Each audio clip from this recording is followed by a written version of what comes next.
why don't you go home early like the other housekeepers?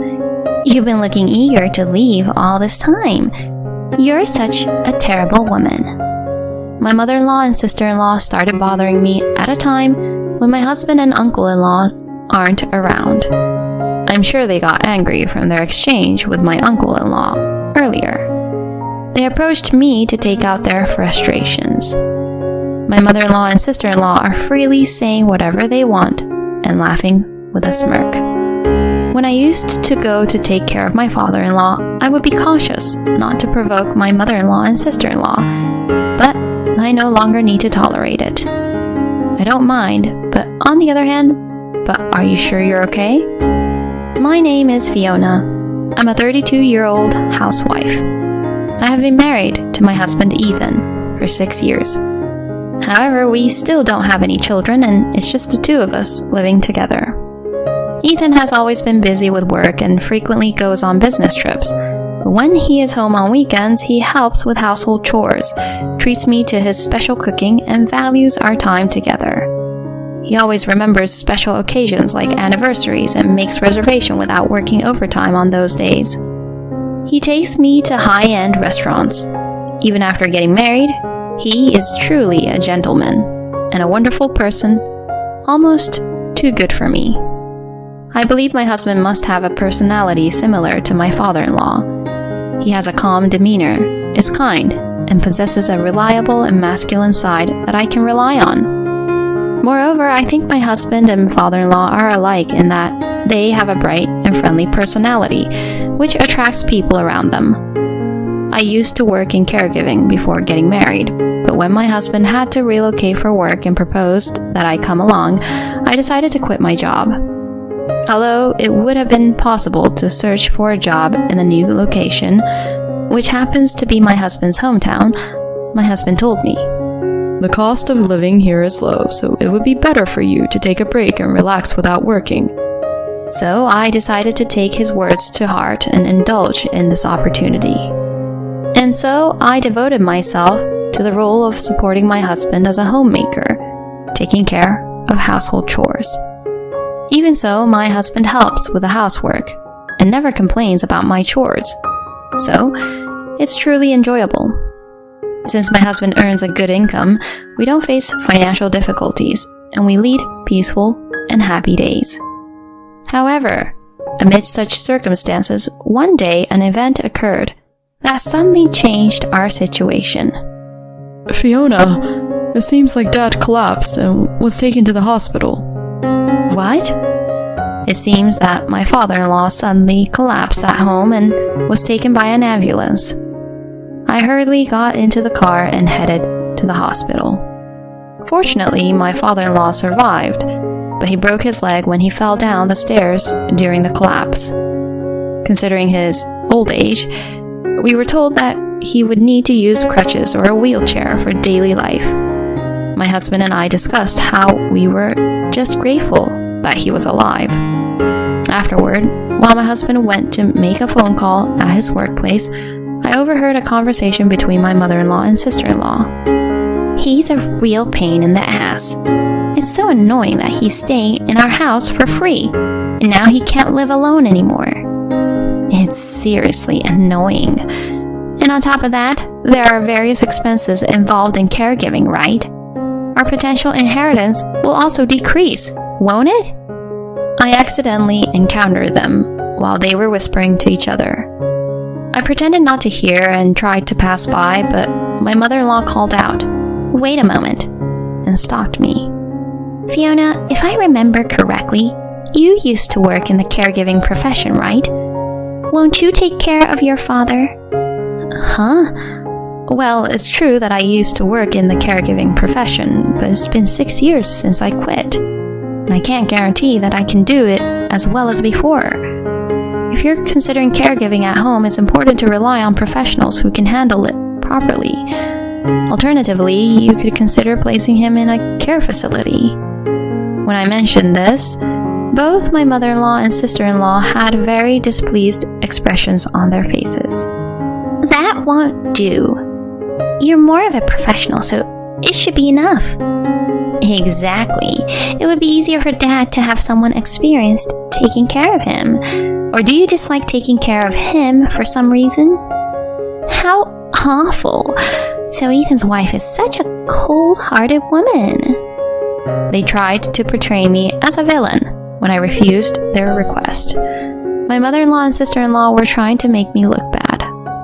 I managed to deflect the situation by saying, "Let me discuss it with my husband for now." When I reported the incident to my husband after returning home, he was surprised. Seriously? Did Mom say something like that?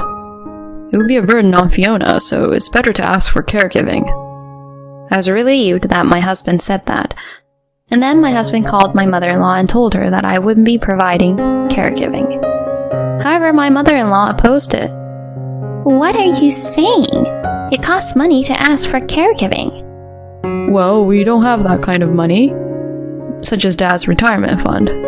So why don't you just take it out of your pension or something? Don't tell me that without my permission. It's a matter of money, so don't decide unilaterally.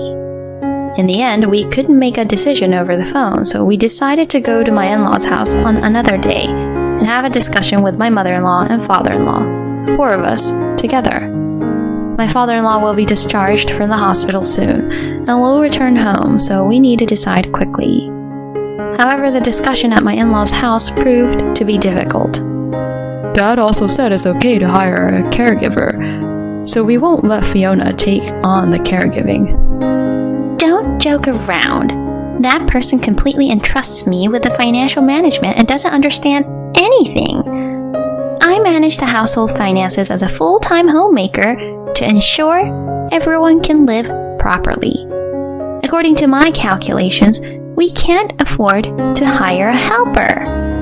My mother-in-law became stubborn and refused to rely on external help. And my sister-in-law also agreed with my mother-in-law and opposed the idea. Exactly. You know nothing about the hardships Mom has gone through. Who was the one taking care of household chores and supporting the family since we were kids? Dad may have been working outside, but it was Mom who cooked and cleaned, allowing him to work without any worries. That's why Mom understands this household the best. So it's better to rely on Fiona, who is a family member, for caregiving rather than spending money to hire someone. My sister-in-law's words made my mother-in-law nod in agreement. However, despite her seemingly reasonable argument, my sister-in-law has never left home at the age of 35. She dropped out of college and only works part-time as a freeloader, apparently contributing no money to the household. That's why my sister-in-law's words lack credibility. If she's so supportive of my mother-in-law, she should be independent and provide support herself. Then why don't you take care of the caregiving, sis? You have plenty of free time anyway. What are you talking about? I'm also busy with various things. Besides, Fiona, who has experience in caregiving, is more suitable for the job. Both my husband and my mother-in-law and sister-in-law are not backing down. Feeling sorry for my father-in-law, I decided to take on the caregiving. I'll take care of the caregiving. Hey, Fiona. Don't worry, I want to repay your father for taking care of me. That's great. It's decided then. If only you had said you would do it sooner, we wouldn't have wasted time talking. My mother-in-law and sister-in-law were very pleased with my decision. Though I haven't told my husband yet, he must be happy, thinking it will prevent a decrease in the inheritance. Today's discussion confirmed my thoughts that they are truly unpleasant people. After returning home, my husband asked me if it was really okay and said that if it's too much for me, I can refuse. I replied, "Yes, it's fine." Thank you. But if anything happens, make sure to consult with me right away. My husband said that, and it gave me some peace of mind. And I made up my mind to take good care of my father-in-law. After being away from caregiving for a while, I studied and refreshed my knowledge on it. And after a while, my father-in-law was discharged from the hospital, and that marked the start of my caregiving journey. My in-laws' house is located about a 10-minute walk from our apartment. After seeing off my husband as he left for work, I headed to my in-laws' house. I was so busy taking care of my father-in-law that I didn't pay much attention, but my mother-in-law and sister-in-law hadn't been doing anything. They had completely shifted the responsibility of taking care of my father-in-law onto me, and they hadn't been doing any housework either. I was appalled to realize that all their promises during our previous discussion were lies. My father-in-law apologized, saying, "I'm sorry for all the trouble my wife and daughter are causing." He was truly a conscientious and kind person. From then on, I took care of my father-in-law every day. My father-in-law would always express his gratitude and say thank you politely. Moreover, my father-in-law was knowledgeable and taught me many things I didn't know. I enjoyed our conversations and spending time with him. My husband also talked to his company, explaining the situation, and reduced his business trips and overtime work. He would come to my in-laws' house in the early evening on weekdays and say, "I'll take care of the caregiving so you can take a break," showing concern for me. I'm grateful to have such a kind husband. In this way, while cooperating with my husband, I took care of my father-in-law. However, his chronic illness worsened, and he was taken to the hospital where he passed away. Both my husband and I were deeply saddened by my father-in-law's death. And during the funeral, my mother-in-law and sister-in-law shed tears, but knowing their true nature, I suspected it was all an act. Afterward, we were busy with various matters, and before we knew it, a few months had passed and it was time for the 3-month memorial service for my father-in-law. Some relatives also attended, and there was a need to provide hospitality, so I was helping with the preparations. My father-in-law's younger brother, who lived far away, seemed to have had a close relationship with him since their early years, but he couldn't come to visit easily. They often communicated through phone calls and emails. "I've heard a lot about you from my brother Fiona. Thank you for taking such good care of him until the end." I felt embarrassed after being told that. Upon hearing that, my mother-in-law interjected, saying, "You're just a daughter-in-law, so it's only natural to be grateful. Don't start thinking too highly of yourself." At that moment, my uncle-in-law, who had been silent until then, said, "If that's the case, then normally it should be the wife like you or the daughter who should do it." He defended me, saying, "It's unreasonable to make your son's wife do it." Tensions were running high, and I was nervous inside. However, after that, we didn't argue further, and the engagement ended smoothly. I stood up to go to the bathroom. Then my mother-in-law and sister-in-law approached me. "Why don't you leave soon and mind your own business? I could tell you've been wanting to go home for a while. You're truly a terrible woman." My mother-in-law and sister-in-law approached me at a time when my husband and uncle-in-law were not around. They must have been angered by the exchange with my uncle-in-law earlier. They were trying to intimidate me as a way to vent their frustrations. My mother-in-law and sister-in-law were freely speaking their minds, smirking and laughing. When I used to go to take care of my father-in-law, I was cautious not to provoke my mother-in-law and sister-in-law. But now I don't need to endure it anymore. "I don't mind, but are you sure you're okay with it?" I said that with a smile, and my mother-in-law and sister-in-law widened their eyes. "What do you mean? Have you gone crazy or something?" "I mean that I no longer need to be considerate of you." "Stop saying incomprehensible things. You're really a strange daughter-in-law. You're only useful during caregiving." I sighed in exasperation. "From my perspective, you and your mother have been nothing but a nuisance. It's a good thing your father is a kind person. If it weren't for him, you would have been abandoned long ago. Living off him without doing any household chores. And just parasitic." "What are you saying? You're just a daughter-in-law. What do you even know?" While my mother-in-law and sister-in-law turned red-faced, I continued without minding. "The reason why your father didn't get a divorce is because he didn't want to take the mother away from his 2 children. He valued being there for his family. He said he didn't want to get divorced until he saw his daughter get married and leave. he was a wonderful person who wanted to see through the decisions he made until the end. My father-in-law. So deep down, he probably wanted a divorce.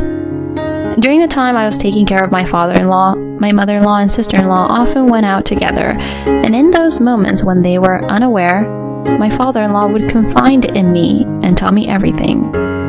Then my husband and uncle-in-law arrived. What are you and Mom doing? You weren't scaring Fiona, right? What? How dare you look at me like that? Do you think I don't know your true nature? Well, let's put that aside for now and continue with the inheritance matters. Saying that, my husband handed the documents to my mother-in-law and sister-in-law, and upon seeing them, they gasped and raised their voices. Wait a minute.